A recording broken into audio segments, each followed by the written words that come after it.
देखिए 11 जुलाई से लेके आज दिनांक तक 11 मरीज पॉजिटिव आए हैं स्वाइन फ्लू के, और अभी 9 सैंपल्स ऑलरेडी हमारे माइक्रोबायोलॉजी लैब में टेस्टिंग के लिए रखे हुए हैं।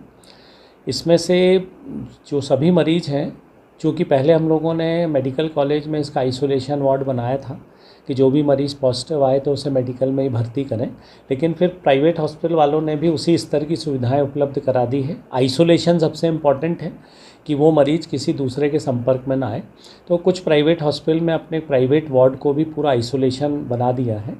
तो ये 11 मरीज़ जो हैं ये विभिन्न अस्पतालों में भर्ती हैं और सभी स्टेबल हैं, एक भी किसी की गंभीर स्थिति में नहीं पहुंचा है।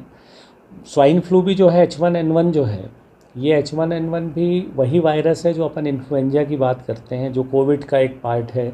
सर्दी खांसी मुख्य रूप से इन सभी बीमारियों में होता है।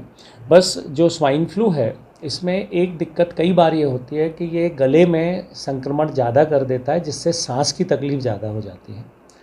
तो अभी तो सभी मरीज़ स्टेबल हैं और प्राइवेट लैब्स इसकी ज़्यादा जांच कर रहे हैं, क्योंकि लोग प्राइवेट डॉक्टर्स को या कहीं भी दिखाने पहुंच रहे हैं तो वो प्राइवेट लैब्स में जांच करा रहे हैं, लेकिन वहाँ यदि पॉजिटिव आता है तो हम उसको मानते नहीं हैं। वही सैंपल प्राइवेट लैब से को निर्देश है कि मेडिकल कॉलेज में माइक्रोबायोलॉजी विभाग में भेजें।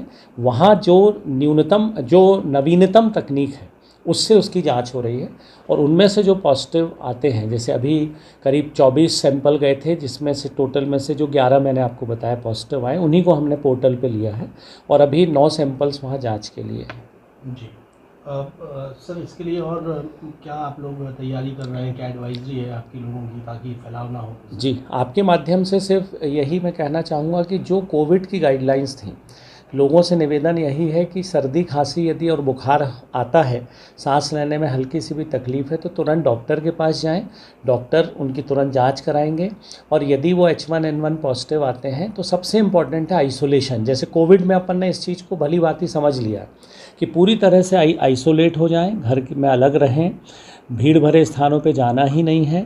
और इसके अलावा जैसा अपन जो बोलते थे पहले कि 2 गज की दूरी, मास्क लगाना, तो जिस व्यक्ति को इस तरह के लक्षण हैं उसे इन सब प्रोटोकॉल को फॉलो करना चाहिए, तभी हम इसे फैलने से रोक पाएंगे। जी, आपने बताया कि निजी लैब जो टेस्टिंग कर रही है वो मान्य नहीं है, तो इसमें आप लोग क्या कोई दिशा निर्देश जारी कर रहे हैं? जी नहीं, देखिए क्या होता है कि बहुत सारी बीमारियों के, जैसे आपको भी मालूम है, जैसे कोविड था या कुछ था, तो इसके लिए एक स्क्रीनिंग टेस्ट होता है और एक डायग्नोस्टिक टेस्ट होता है। तो स्क्रीनिंग टेस्ट का मतलब सिर्फ हम ये बता पा रहे हैं कि इसको हो सकता है ये, तो इसलिए हम उसको ELISA टेक्निक से टेस्टिंग के लिए मेडिकल भेजते हैं जो सबसे ऑथेंटिक है, और वहाँ से पॉजिटिव आने के बाद हम उसको शामिल करते हैं। जैसे 24 में से 11 ही पॉजिटिव आए, तो हमने 11 को पोर्टल पे लिया है, और सबसे अच्छी बात यह है कि कोई भी गंभीर स्थिति में नहीं है।